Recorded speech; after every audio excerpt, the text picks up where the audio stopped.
से इब्न जोज़ी रहमतुल्लाह ताला फरमाते हैं कि एक मालदार था, बड़ा अल्लाह ने माल दिया, बड़े बागात थे, फलों के बागात, खेती बाड़ी करने के लिए मजदूर चाहिए थे।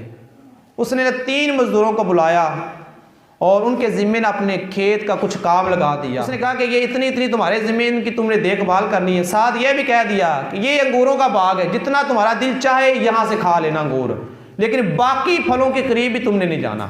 और बड़ी सख्ती से मना किया कि ये बाकी जो फल है ना, ये तुमने नहीं खाने, अगर खाओगे तो तुम्हें सख्ती सजा दी जाएगी और तुम मेरी नाफरमानी क्योंकि करोगे, क्योंकि मैं तुम्हें मना कर रहा हूँ, और अगर खाओगे तो तुम्हें सजा दी जाएगी। अब बादशाह था, मालदार था, काम जिम्मे लगा के चला गया। अब एक पहला जो मजदूर था उसने बड़ी मेहनत के साथ, बड़ी लगन के साथ, बड़े शौक़ के साथ, बड़े ज़ौक़ के साथ, मुशक्क़त के साथ उसने खेती पे इतनी मेहनत की, बड़ी आलीशान उसने खेती तैयार कर दी। बड़ा सरसब्ज़ उसने वो उसके हिस्से जो ज़मीन आती उसको तैयार किया और अंगूरों के वो फल खाता रहा, बाकी फलों के करीब तक नहीं जाता। करीब तो दूर की बात, वो देखता भी नहीं था, क्योंकि मालिक ने मना किया हुआ था। वह मालिक का बड़ा वफादार था, मेहनत भी पूरी करता था, मुशक्क़त भी पूरी करता था, खेती की देखभाल भी पूरी करता था, लेकिन जिन फलों से उसने मना किया था उसके करीब नहीं जाता था, देखता भी नहीं था। और जो दूसरा मजदूर था वो भी बड़ी मेहनत करता, बड़ी मशक्क़त करता, खेती बाड़ी की बड़ी अच्छे तरीके से देखभाल करता, पहले की तरह वो देखभाल करता। वो भी अंगूर खाता, दूसरे फल नहीं खाता था। कुछ अरसा गुजरा, उसके दिल के अंदर ख्याल पैदा हुआ, कहने लगा कि दूसरे फल खा के तो देखूं, अगर गज्जे मालिक ने मना किया हुआ है, कोई बात नहीं, आएगा माफ़ी मांग लूँगा, इतना मालदार है, अल्लाह ने इतना नवाजा हुआ है, जहाँ इतने उसके फल है तो मुझे थोड़े से फलों के माफ़कारी देगा, उसकी कौन सी तौहीन हो जाएगी या उसका फल कौन से कम हो जाएंगे, उसे कौन सा फ़र्क पड़ना, नुकसान हो जाएगा। उसके दिल के अंदर ना वसवसा पैदा हुआ और दिल के अंदर ख्याल आया, उसने ना ममनुआ फल भी खाने शुरू कर दिए जिन फलों से मालिक ने मना किया हुआ था।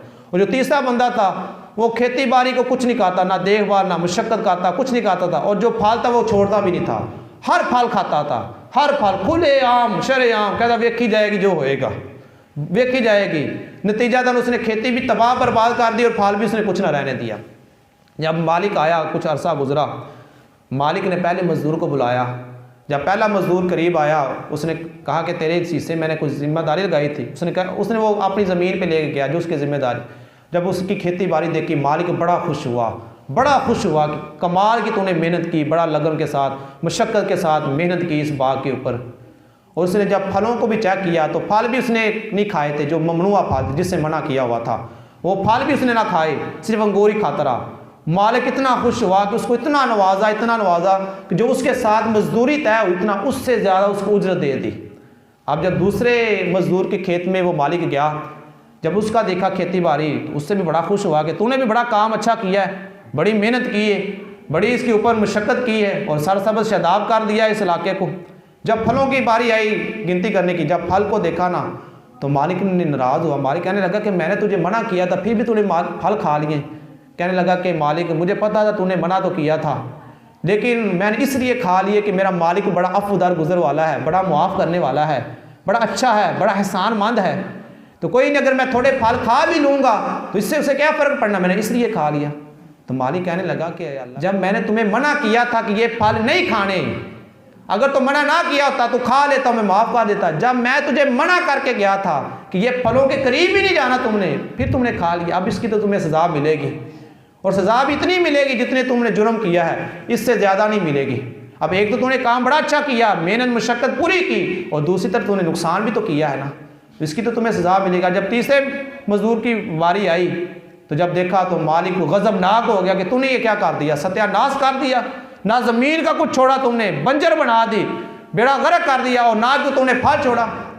अब जब ये मामला 3 मजदूरों का मामला ना लोगों के सामने पेश किया गया, जब पहले मजदूर की बात लोगों के सामने की गई ना, लोग बड़े खुश हुए, कितना अच्छा ये मजदूर था, अपनी दयानतदारी से, मेहनत से, मुशक्क़त से उसने काम किया, और ममनुआ फल भी उसने नहीं खाए, और मालिक ने भी उसने कितना नवाजा, उसकी उजरत से ज़्यादा उसे माल दे दिया, उसे मजदूरी दे दी।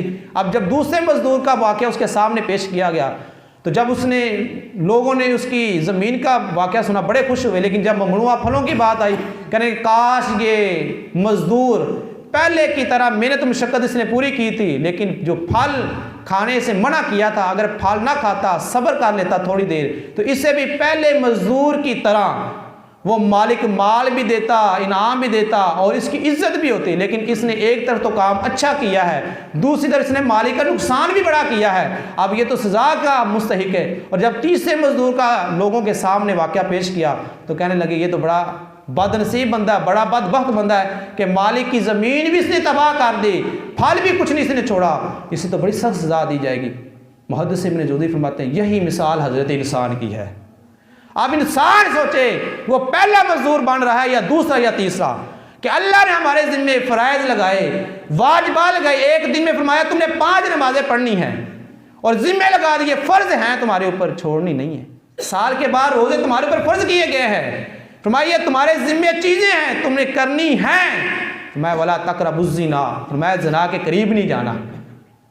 फरमाया लानतुल्लाहिल काज़िबीन, तुम झूठ बोलोगे तुम्हारे पर रब की भी लानत होगी।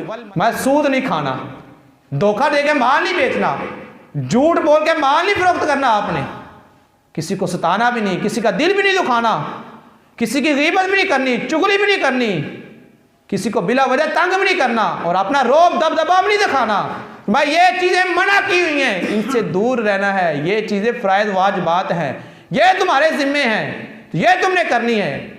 अगर तो इंसान के अंदर ये चीज़ें पाई जा रही हो, पहला मजदूर है कि फ़राइज़ भी अदा कर रहा है, वाजिबात भी अदा कर रहा है, गुनाहों से भी दूर रहता है, गानों से भी दूर रहता है, रब की नाफरमानियों से भी दूर रहता है, झूठ भी नहीं बोलता, सूद की लानत से भी वो पाक है, गीबत की लानत से भी बचा हुआ है, ठगियों से भी बचा हुआ है, धोखे से भी बचा हुआ है, तो पहला मजदूर है। अगर नमाज तो पढ़ता है, हज भी करता है, ज़कात भी देता है, सदका और खैरात भी करता है, नमाज़ें भी पढ़ता है, दाढ़ी भी रखी है, वज़ा कता भी ठीक है, लेकिन साथ झूठ भी बोलता है, चुगलियाँ भी करता है, बुहतान भी लगाता है, इल्ज़ाम तराशियाँ भी लगाता है, ठगियाँ भी करता है, धोखा दे के माल भी बेचता है, झूठ बोल के माल फरोख्त करता है, वो दूसरा मजदूर है। अगर नमाज भी नहीं पढ़ता, रोज़े भी नहीं रखता, हज भी नहीं करता, ज़कात भी नहीं करता, उसके ऊपर फ़र्ज है और साथ गुनाह भी कोई नहीं छोड़ता, वो तीसरा मजदूर है जो सबसे बदबख्त था।